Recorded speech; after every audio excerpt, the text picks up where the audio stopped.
और कैसे हो? आशा करती हूँ कि आप सभी भले चंगे होंगे। तो ये दिन है एतवार का और टाइम बजे है 11। मैं आई थी अपने मायके से और इसके पापा तो अभी फ़ोन नहीं उठा रहे, पता नहीं कहाँ कहाँ नहीं।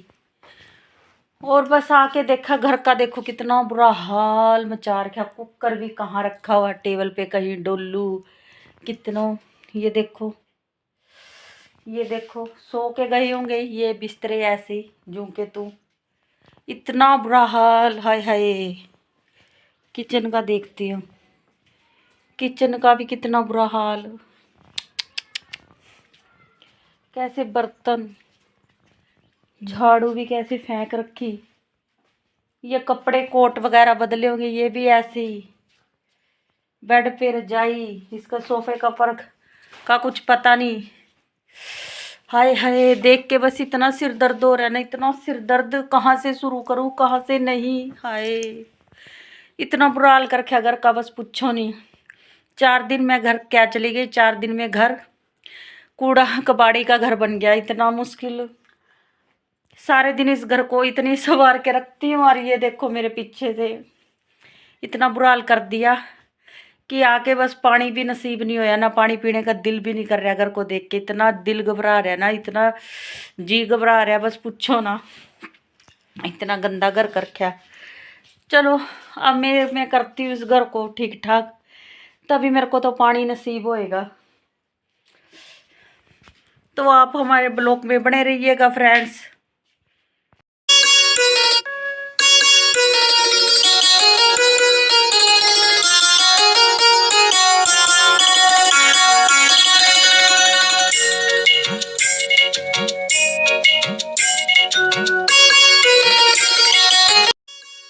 दोस्तों बस मैं लग गई थी अच्छी तरह से साफ सफाई करने।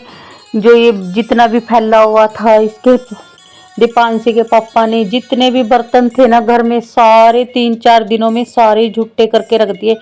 इसने नहीं पीछे से एक गिलास भी मांजा, एक गिलास की भी साफ सफाई नहीं करी।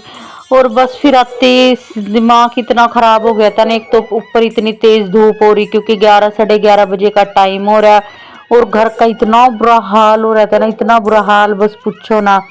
तो सबसे पहले मैंने जितने भी बिस्तर इधर उधर बर्तन पड़े थे, तो सारे एक को एक बर्तन पहले मैंने उठाया।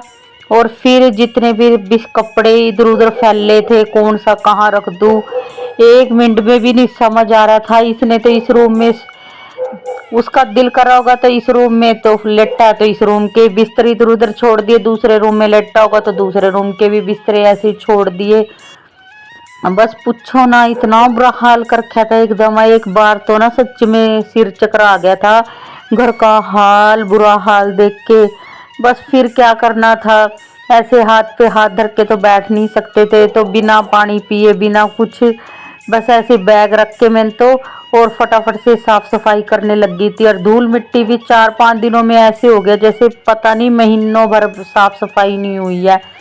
क्योंकि एक तो बाहर से सारा ओपन है ना, सारा खुला है, तो इसीलिए ना सारा बेकार, बड़ी जल्दी धूल मिट्टी जमती है, इसीलिए बहुत बेकार हो रहा था बेड भी। तो मैंने तो ना कटोरी में पानी लेके और उसके अंदर सरफ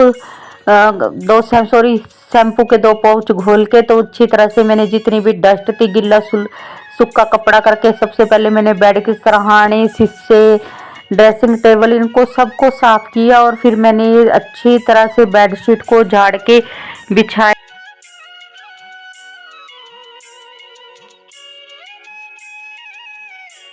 मैं दोस्तों एक तो इतनी थक के आई थी सफर से, और ऊपर से कहीं भी बैठने की जगह नहीं थी, ना बेडों पे ना सोफे पे, सारा बस पूछो ना, बस अजीब सा लग रहा था, ऐसे लग रहा था बस।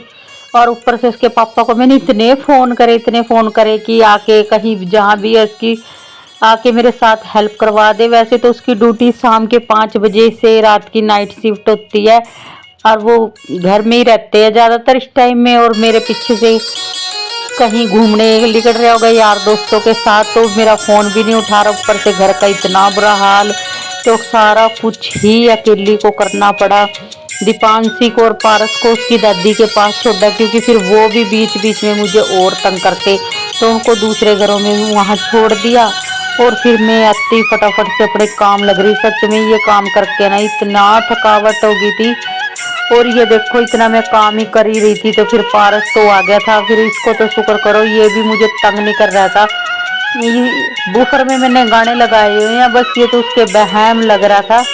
इसको फिर मैंने सारी चद्दर चुद्दर अच्छी तरह से झाड़ के इसको तो मैंने यहाँ बिठा दिया। फिर जितने भी ये टेबल वगैरह पे फालतू बर्तन रखे थे सारे उठाए। न्यूज़पेपर वगैरह पड़े होंगे पीछे से तो इधर उधर सब फेंके हुए हैं। घर नहीं ऐसे लग रहा था बस कबाड़ी की दुकान हो, ऐसा बना दिया था घर पीछे से दीपांशी के पापा ने।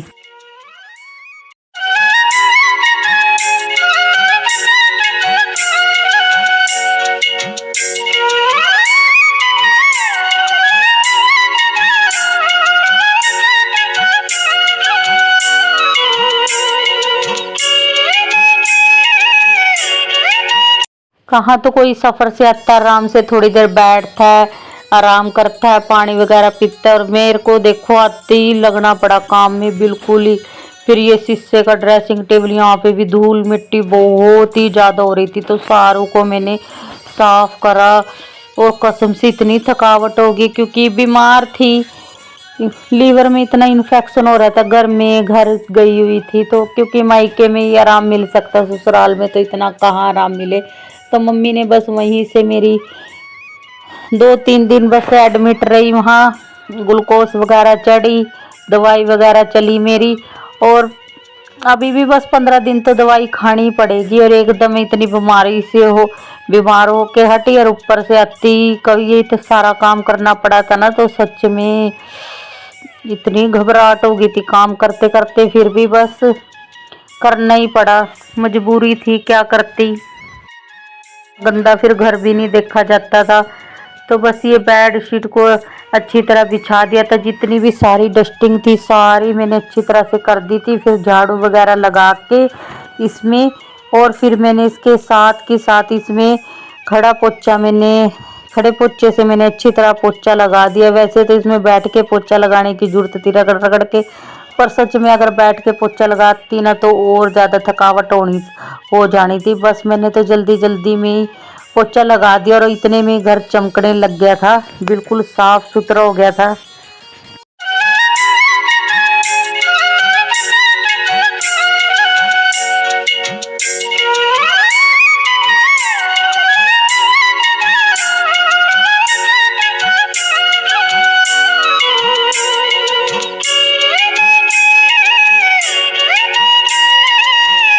एक रूम साफ करा तो देखो दूसरे रूम का भी क्या हालत बनाई हुई है। ऐसे लग रहा किसी कबाड़ खाने में आई हूँ। कहीं बेड रजाई गिर रखी, कहीं अपने कपड़े बदल के जू की तू छोड़ रखे, कपड़े चेंज करे होंगे तो यहीं अखबारें पड़ी होंगी बेड पे, तो अखबारें भी जू की तू।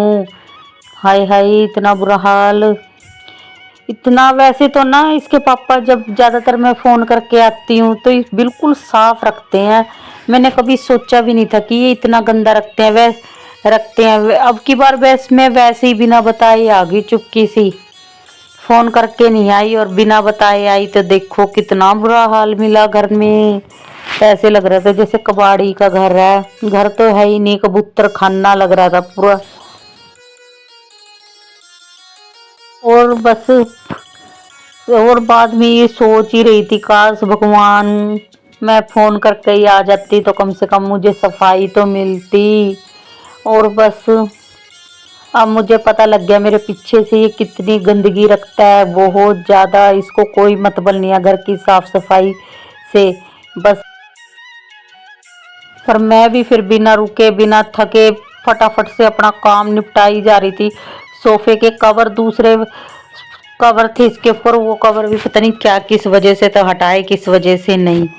और बस फिर मैंने इस बेड के सराहने पे भी, इस पे भी धूल, इस ये तो कॉफ़ी कलर का है ना बेड, तो इस पे तो धूल बहुत ही ज़्यादा समझ में आ रही थी, बिल्कुल ही किरकिर सी महसूस हो रही थी। देखो देखने में भी लग रहा है, देखो सारी धूल मिट्टी मैंने इस शैम्पू के पानी से बिल्कुल अच्छी तरह से गिल्ले सूखे कपड़े से मैंने इसको बिल्कुल अच्छी तरह से साफ कर दिया था बेड के सराहनों को, क्योंकि बेड के सराहनों को तो साफ करना बहुत ही ज़्यादा ज़रूरी था। फिर ऐसे तो बैठा ही नहीं जाता था कि खाली बेडशीट ऐसे झाड़ के बिछा दूँ। तो फिर मैंने तो सारा बेड वगैरह सारा साफ करा, तब जाके मुझे थोड़ा सुकून मिला था। दोनों रूम की बाहर की सारी साफ सफाई कर।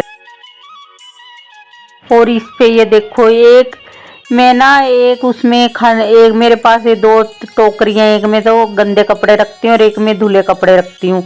इसके पापा की पीछे से अगर एक जुराब भी गुम हो जाती है ना, तो वो तो ना सारी अलमारी के कपड़े भी निकाल के इधर उधर फेंक देते हैं। और जबकि उसको पता है उसके कपड़े उसी के खाने में रहते हैं, जो उसी के ड्रॉर में रहते हैं, फिर भी बस कहते हैं ना बहम की क्या दवाई है। फिर भी वो खुद देखने के लिए कभी इसमें ना गलती से डल गए तो सारे कपड़े उथल पुथल कर देते हैं। तो बस यही कर रखा था उसने, मैले कपड़े और धुले कपड़े दोनों को इकट्ठा कर दिया, मिक्स कर दिया। और जब उससे समेटे नहीं गए तो इस छोटे सोफे के ऊपर सारे घेर के ढेर मार दिया था उसने। तो बस फिर उसमें से मैंने छांट छटाई करी, धुले हुए कपड़े और मैले कपड़ों को अलग किया। धुलने वाले कपड़ों को मैं मशीन में डाला धुलने के लिए, और जो साफ कपड़े तो उनको मैंने, दीपांशु के कपड़े थे तो उनको मैंने उनकी टोकरी में डाल के रख दिया था। और ये सोफे के कपड़ कुछ तो वैसे ही दुखी, और कुछ ही सोफे के कवर बिछाने में भी बहुत थोड़ी सी दिक्कत होती है। तो बस फिर भी मैंने ये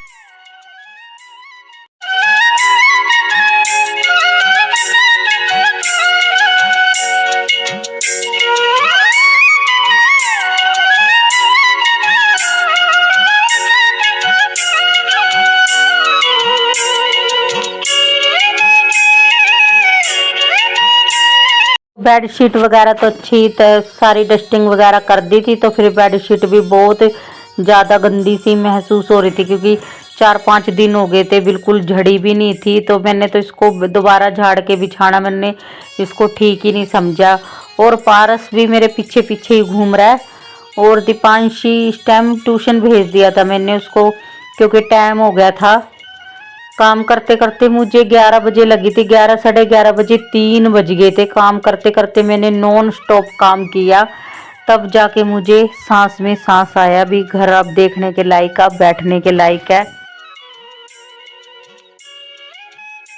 इतने बिखरे हुए घर को सच में कमर तोड़ मेहनत करनी पड़ती है, तब जाके घर शीशे की तरह चमकता है। तो मैंने आज वही कमर तोड़ मेहनत करी थी। 1 मिनट भी नहीं बैठी, 1 मिनट भी, आके बस बैग रखते ही बस काम में लग गई फटाफट से। तो बस फ्रेंड्स, बातों में मैंने इस रूम की भी अच्छी तरह से चादर वगैरह बिछा दी।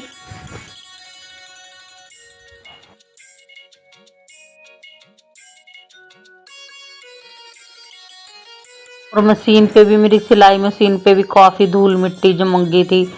तो इसको भी फिर मैंने अच्छे से झाड़ा, सोफे को भी अच्छी तरह से इस पे झाड़ चढ़ैया मैंने बिल्कुल अच्छे से कर दी। और बस फिर सारी डस्टिंग करने के बाद फिर इसमें भी मैंने झाड़ू पोछा लगा दिया था। और बर्तन आज मेरे ऐसे ही पड़े, क्योंकि अंदर, क्योंकि फिर मेरे बच्चे अगर वैसे तो ज़्यादातर मैं डेली साफ़ सफाई जब करती हूँ तो सबसे पहले मैं बर्तन मांजती हूँ। पर ऐसी हालत में तो मैंने बस सबसे पहले साफ़ सफाई करनी ज़रूरी समझी, क्योंकि अगर गंदा रहता पड़ा रहता और मैं बर्तनों में घुस जाती बर्तन मांजने, तो फिर पारस और कहाँ लेटते कहाँ बैठते, ये भी दिक्कत थी। तो बस सारा साफ़ सफाई के बाद मुझे इस पे भी धूल काफ़ी समझ में आ रही थी। तो बस फिर मैंने इसको भी अच्छी तरह से साफ़ कर दिया था। तो बस ये देखो, इतने में ही चमकने लग गया घर, सिर्फ डस्टिंग वगैरह ही हुई है और अभी झाड़ू पोछा रहता है। और भी इतने में ही क्योंकि मैंने तसल्ली बख्श पूरी अच्छी तरह से सारी डस्टिंग बड़ी ऐसे कर दी थी। बस सामने जो शीशा है वो थोड़ा धुंधला इसीलिए दिख रहा है, क्योंकि उसको तो स्पेशल टाइम देना पड़ता। और अभी मेरे पास इतना टाइम था नहीं, क्योंकि मेरा भी मन कर रहा था बस थोड़ा आराम कर लूँ अब तो। बस मैंने जितनी सफाई होनी थी डस्टिंग वगैरह की सारी कर दी थी, क्योंकि उसको तो फिर न्यूज़पेपर के साथ अच्छी तरह से कॉलिन से साफ़ करने की सोच रही थी शाम को जब आराम करने के बाद।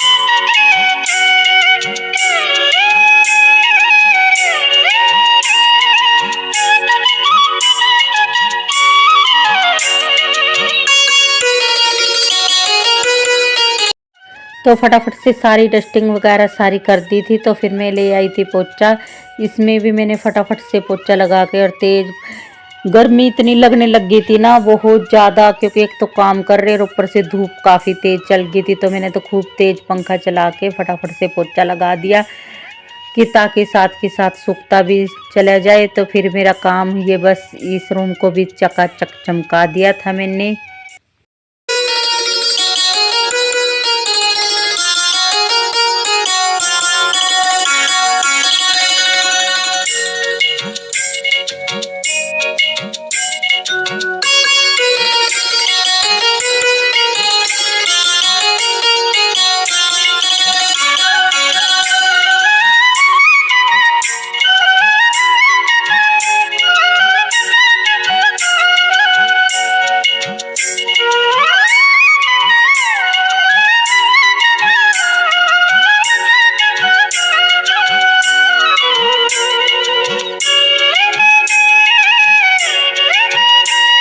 और ये बर्तन भी, इसने जितने भी पतीले थे सारे पतीले, सारे गिलास, चम्मच सारे ही झुट्टे कर दिए। इस टाइम आधे तो मैं मांझ के साइड में टोकरे में रख चुकी हूँ। बड़े बड़े 2 टोकरे भर गए थे बर्तन के, इतने सारे बर्तन भी इकट्ठे कर दिए। जिस दिन मैं गई थी कुछ बर्तन तो उस दिन के भी पड़े थे। इसने तो ना सच में है भगवान, पूछो ना, बर्तनों में भी काफ़ी टाइम लग गया था कि धूप भी अद्धी तो सिर के ऊपर को निकल गई थी। और फाइनली ये देखो मेरे दोनों कमरे कैसे चमका दिए मैंने, पहले कैसे थे और अब कैसे लग रहे हैं। और ये देखो कितने साफ सुथरे हो गए। अब बैठने का मन कर रहा था, फिर आराम से थोड़ी देर लेटी, आराम से सोई। इतनी थकावट होगी ना बस पूछो ना, हाथ पैर भी बहुत ज़्यादा दर्द करने लग गए। 11 बजे से लेके 3 बज गए, नॉन स्टॉप काम करा। अब जाके कहीं पानी पीऊँगी, नहीं पानी पीने का भी जी नहीं कर रहा था। दीपांशी के पापा ने इतना घर का बुरा हाल मचा रखा था ना बस पूछो ना। वैसे तो ज़्यादातर तो ये जब इसको फ़ोन करके आती हूँ तब तो ये साफ़ सफाई रखते हैं। आज मैं बिना फ़ोन करे आई तो बस घर का हाल आप लोगों को दिखाया कैसा रख रखा है कैसा नहीं, बस पूछो ना। मैं बस यही सोच रही फ़ोन करके ही आ जाती तो ही ठीक था, कम से कम घर साफ़ सुथरा मिलता, चैन की सांस लेके आराम से लेट तो जाती। ओहो, और ऊपर से मेरा फ़ोन भी नहीं उठा रहा, उसको पता है भी वो आ गई और घर का हाल हो रहा है बहुत ज़्यादा बुरा। ओए बस अब कुछ भी खाने की इच्छा भी मर गई, बस थोड़ी बहुत ही। तो बस दोस्तों, कॉफी अगर वगैरह आपको बना के मेरी आज की पीऊंगी। वीडियो पसंद आ गई हो तो प्लीज़ मेरे चैनल को सब्सक्राइब कर लेना, बेल आइकन के बटन को दबा लेना, ताकि जब भी मैं कोई वीडियो डालूं तो उसका नोटिफिकेशन आपके पास आ सके। तो बस फ्रेंड्स, अब मैं मिलूँगी आपको अपने नेक्स्ट व्लॉग में, क्योंकि वीडियो हो जाती बहुत लंबी। तो आज की वीडियो की करती हूँ मैं यहीं पे समाप्ति। अगर आप मेरे चैनल पे नए हैं तो प्लीज़ दबा लेना दोस्तों बटन को। तो अब मैं मिलूँगी आपको अपने नेक्स्ट व्लॉग में, तब तक के लिए bye bye friends. Vande Mataram, जय Hind, thank you for watching दोस्तों।